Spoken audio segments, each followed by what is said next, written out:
बात करेंगे जिस यूनिवर्सिटी फैसलाबाद के फॉल एडमिशन 2026 की। अगर आप एफ़ए, एफएससी, आईसीएस, आईकॉम या इंटरमीडिएट मुकम्मल कर चुके हैं या किसी वजह से कहीं एडमिशन नहीं हो सका तो वीडियो ये आपके लिए बहुत अहम है। मैं आपको मुकम्मल तफसील दूँगा कि किन प्रोग्राम में दाखिले जारी हैं, अप्लाई कैसे करना है, कौन कौन अहल है और सबसे ज़्यादा मेरिट इस वक्त किसका है और हाई स्कोप डिग्री कौन सी है। क्योंकि जिस यूनिवर्सिटी एक ऐसी भी डिग्री करवा रही है जो कि पाकिस्तान समेत खलीजी मुमालिक दुनिया भर में जिनकी मांग तेज़ी से बढ़ रही है। हैरत की बात यह है कि बहुत से तलबा को इस प्रोग्राम के बारे में अभी तक मालूम ही नहीं। आज की वीडियो में मैं आपको तमाम BS प्रोग्राम्स, दाखिले का तरीका, आखिरी तारीख, मेरिट और एक सुनहरी मौके के बारे में बताऊँगा, तो वीडियो का कोई भी हिस्सा स्किप ना करें। बिस्मिल्लाहिर्रहमानिर्रहीम। अच्छा, ये देखें, मैं आपको पहले ये बता देता हूँ जिस यूनिवर्सिटी विजिटिंग फैकल्टी के लिए भी इन्होंने एप्लीकेशंस मांगी हैं। जो स्टूडेंट्स अपने डिग्री मुकम्मल कर चुके हैं वो इन तमाम डिपार्टमेंट में अपनी जॉब के लिए अप्लाई कर सकते हैं और अपने कैरियर को बेहतर बना सकते हैं। तो ये सबसे ऊपर आ जाता है एडमिशन का तरीक़ाकार। ये जो यूनिवर्सिटी है इसने पहला फर्स्ट फेज़ में किया था, एडमिशन स्टार्ट किए थे और उसमें जो कि काफ़ी ज़्यादा स्टूडेंट्स ने अप्लाई किया और तकरीबन तमाम मोस्टली डिपार्टमेंट्स की लिस्टें भी लग चुकी हैं, मेरिट लिस्टें भी लग चुकी हैं, जिसमें स्टूडेंट्स जिनका मेरिट आया है उन्होंने फ़ीसें जमा करवा ली हैं, उनका एडमिशन हो चुका है। तो अब ये उसी फेज़ में वो डिपार्टमेंट जिनमें अभी सीटें फिल नहीं हुई उनका दोबारा एडमिशन फॉल 2026-27 का इश्तिहार दे दिया है, एडवर्टाइजमेंट जारी कर दी है। ये देखें, द टाइम हायर एजुकेशन की जानिब से जो इंटरनेशनल यानी वर्ल्ड रैंकिंग है वो 200, 601 से 800 तक है। जो वर्ल्ड रैंकिंग है एशिया की, उसमें इनकी रैंकिंग 251 से 300 है। पाकिस्तान की नंबर 1 रैंकिंग है, जो कि पंजाब की भी नंबर 1 रैंकिंग है। तो अब ये आते हैं कि कौन कौन से डिपार्टमेंट यहाँ पे हैं जिनमें दोबारा एडमिशन ओपन किया गया है। तो तकरीबन 78 जो हैं डिपार्टमेंट्स हैं जिनमें दोबारा एडमिशन ओपन किया गया है। एक चीज़ आपको मैं और बताता चलूँ स्कॉलरशिप के रिलेटेड कि जिस यूनिवर्सिटी फैसलाबाद स्कॉलरशिप जो है वो भी मुहैया करती हैं। तमाम स्कॉलरशिप गवर्नमेंट की हों या कोई प्राइवेट अदारे स्कॉलरशिप दे रहे हों, तमाम मुहैया करती हैं। तो वो स्टूडेंट्स जो हैं जो इस काबिल नहीं हैं अपनी फ़ीस पे कर सकें, उनके लिए वो स्कॉलरशिप का मौका होता है और वो स्कॉलरशिप में अप्लाई करके स्कॉलरशिप लग भी जाती है उनकी। तो अब मैं आपको बताता हूँ कि आपने अप्लाई कैसे करना है, ऑनलाइन अप्लाई कैसे करना है, क्या तरीक़ेकार ऑनलाइन अप्लाई करने का है। तो ये तमाम डिग्रीज़ जिनमें अभी दोबारा एडमिशन ओपन हैं ये BS 4 ईयर प्रोग्राम है। इसमें ब्रिजिंग सिस्टम भी हैं, 2 साल प्रोग्राम भी हैं और ये फर्स्ट फेज़ है। अभी सेकंड फेज़ जो है वो जैसे ही इंटर का रिज़ल्ट आएगा वैसे ही सेकंड फेज़ स्टार्ट हो जाएगा और उसमें आप सेकंड फेज़ में भी अप्लाई कर सकते हैं। तो अब मैं आपको बताता हूँ तरीक़ाकार एडमिशन भेजने का। एडमिशन कैसे भेजना है, तो सबसे पहले आपने यहाँ पे जिस यूनिवर्सिटी की मेन वेबसाइट पे चला जाना है। ये देखिए यहाँ पे अप्लाई नाउ आ रहा है, यहाँ पे क्लिक करना है आपने। अगर तो आपने ऑलरेडी लॉगिन किया हुआ है तो अपना CNAC नंबर और डेट ऑफ बर्थ लिखनी है आपने। सबसे पहले CNAC नंबर और डेट ऑफ बर्थ लिखनी है, उसके साथ ही आपने लॉगिन कर लेना है। अगर आपने नहीं किया तो क्रिएट एडमिशन पर क्लिक करना है। यहाँ पर सबसे पहले देखते हैं हम, यहाँ पर फुल नेम आ जाता है आपका। जो फुल नेम है ID कार्ड के मुताबिक, मैट्रिक इंटर के मुताबिक वो लिखना है। उसके बाद फादर नेम लिखना है, उसके बाद CNAC नंबर लिखना है, फिर हाफ़िज़ कुरान है या नहीं वो लिखना है, डेट ऑफ बर्थ लिखनी है, डिसेबल है या नहीं वो भी लिखना है, अपने जेंडर लिखनी है, अपने रिलीजन लिखना है आपने। उसके बाद डोमिसाइल आपका कहाँ का है, डिस्ट्रिक्ट डोमिसाइल की कौन सी है, परमानेंट एड्रेस आपका कौन सा है और जो मेलिंग एड्रेस वो कौन सा है।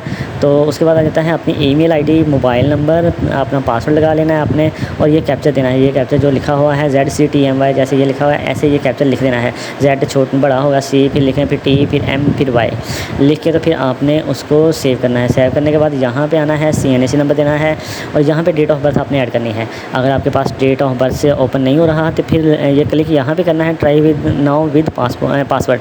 तो क्लिक हेयर कर देना है आपने। तो यहाँ से आप पासवर्ड के थ्रू भी ऑनलाइन कर सकते हैं, अप्लाई अपना ऑनलाइन ओपन कर सकते हैं और अपना डेट ऑफ बर्थ के थ्रू भी कर सकते हैं। उसके बाद आ जाता है आपका आपने अप्लाई कैसे करना है। सबसे पहले आपने क्रिएट एडमिशन काउंट करना है, उसके बाद लॉगिन एडमिशन करना है जो CNAC से डेट ऑफ बर्थ दे के करना है।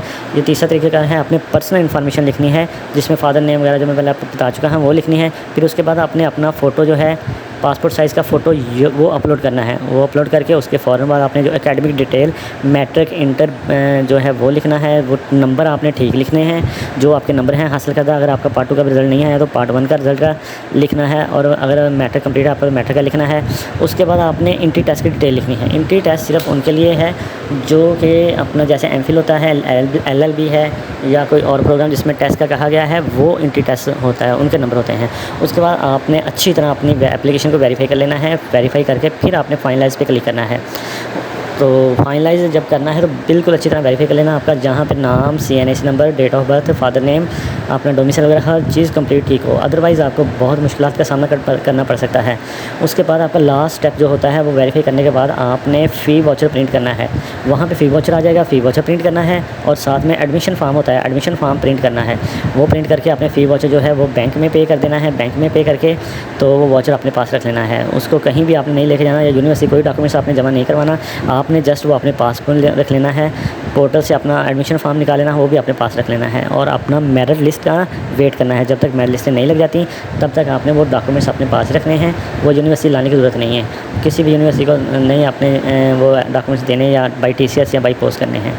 तो उसके बाद आपने वाउचर के बाद आपने वेबसाइट का विज़िट करते रहना है। वेबसाइट पे ये मेरिट लिस्टें हैं, ये फ्रंट पे आ जाता है मेरिट लिस्ट। तो अगर आपकी मेरिट लिस्ट लग जाती है तो अपना जो प्रोग्राम है, कंसर्न प्रोग्राम है, आपने मेरिट लिस्ट पे क्लिक करके जो भी आपका प्रोग्राम है जिसमें आपने अप्लाई किया हुआ था उसमें देखना है। जैसे BS MLT है, BS मेडिकल इमेजिंग टेक्नोलॉजी है, सर्जिकल टेक्नोलॉजी है, अप्लाइड साइकोलॉजी है, अप्लाइड केमिस्ट्री है, इंग्लिश है और उसके बाद क्लिनिकल साइकोलॉजी है, BS अरेबिक है। ये मुख्तलिफ सारे डिपार्टमेंट हैं। ये जो डिपार्टमेंट हैं इनमें जिसमें भी आपने अप्लाई किया है उसकी लिस्ट चेक करने के लिए वो ओपन कर लेना। हाँ, अगर आपका नाम आ गया है, यहाँ पे आपके नाम के आगे अवार्डर लिखा होगा तो ये परसेंटेज है, जहाँ भी आपका नाम होगा वहाँ पे अवार्डर लिखा होगा। आपने फ़ौरन जो ड्यू डेट है, ये देखिए ये इशू डेट है और ये ड्यू डेट है। ड्यू डेट पे आपने फ़ौरन अपने डिपार्टमेंट से रब्ता करना है।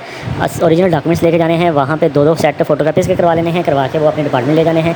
डिपार्टमेंट को बताना है कि हमारा नाम ये मेरिट लिस्ट में आ गया है और हमें वाउचर फ़ी वाउचर इशू किया जाए। वो डिपार्टमेंट आपके डॉक्यूमेंट सारे वेरीफाई कर गया। वेरीफाई करके उसने आपको अपना वाउचर निकाल देना है। आपने domicile, matric, inter, father CNAC, अपना CNAC और 2 पिक्चर्स, पासपोर्ट साइज़ की तस्वीरें 2 लेके आपने चले जाना है और उनसे वाउचर लेना है। वाउचर ड्यू डेट से पहले वो वाउचर पे करना है। वाउचर पे करके वो डॉक्यूमेंट्स जो सेट आपने बनाए हैं 2 सेट, वो अपने डिपार्टमेंट में जमा करवा देने हैं। डिपार्टमेंट में जमा करवा देंगे तो वो आपका एडमिशन कन्फर्म हो जाएगा। तो वो जैसे मेरिट लिस्ट आप जैसे कंप्लीट हो जाएगी तो इंशाल्लाह जो नेक्स्ट है उसमें आपकी क्लासेस स्टार्ट हो जाएंगी। नेक्स्ट मंथ जो सितंबर के फर्स्ट वीक में आपकी क्लासेस स्टार्ट हो जाएंगी। तो ये अब आपको लास्ट बहुत अहम इंपॉर्टेंट बात मैं बताना जा रहा हूँ। इस वक्त जो सबसे ज़्यादा स्कोप जा रहा है कुछ डिग्रीज़ हैं, जैसे हम IT को कह लें, information technology, software engineering, BScs, उसके बाद BS सॉफ्टवेयर इंजीनियरिंग। उसके बाद एक और डिग्री है जो आजकल जिसका बहुत ज़्यादा स्कोप भी है, रिमोट सेंसिंग एंड GIS। ये जियोग्राफी डिपार्टमेंट की ये डिग्री है, इसका स्कोप बहुत ज़्यादा है। इस वक्त पाकिस्तान में आपको पता है मौसमी हालात या बाहर की दुनिया के आउट ऑफ कंट्री के मौसमी हालात के मुताबिक जो है GIS, remote sensing and GIS जो है वो बहुत अहमियत की हामिल डिग्री बन चुकी है। तो ये डिग्री जो है ये बहुत अहम है, कोशिश करें इसमें एडमिशन लें। अगर आपका कंप्यूटर साइंस IT वगैरह में मेरिट आ जाता है तो बहुत अच्छी बात है। अगर आपका मेरिट नहीं आता तो फिर आपने रिमोट सेंसिंग GIS ये प्रोग्राम है, इसमें आपने कोशिश करनी है अपना एडमिशन लेने की। जैसे ही आप का एडमिशन कन्फर्म हो जाए तो बेहतर है आप उसमें अपना अप्लाई कर दें, आप ले लें, ठीक है। क्योंकि फ्यूचर में जो चीज़ें चल रही हैं उसमें सैटेलाइट टेक्नोलॉजी है, GIS में, रिमोट सेंसिंग GIS में आर्टिफिशियल इंटेलिजेंस है, सैटेलाइट टेक्नोलॉजी है, ड्रोन मैपिंग है, गूगल मैप्स, स्मार्ट सिटीज़, माहौलियात, अर्बन प्लानिंग और जदीद ज़राअत की तरफ बढ़ रही है। तमाम शोबों में रिमोट सेंसिंग या GIS की माहिरीन की मांग बहुत तेज़ी से बढ़ रही है। यह सिर्फ एक डिग्री नहीं बल्कि मुस्तक़बिल कामयाब कैरियर की ज़मानत बनने वाली महारत है। अगर आप मुस्तक़बिल में जदीद, बावकार और बेहतरीन कैरियर चाहते हैं तो यही वक्त है। दाखिले जारी हैं, आज अप्लाई करें, अपने ख्वाबों को हकीकत में बदलें। याद रखें, मौके हमेशा इंतज़ार नहीं करते, लेकिन कामयाब लोग मौके का इंतज़ार भी नहीं करते। कल ये मत कहना कि किसी ने बताया नहीं। ये पैगाम अपने दोस्तों को भी लाजमी शेयर कीजिएगा। इसके साथ ही इजाज़त दें। अल्लाह हाफिज़।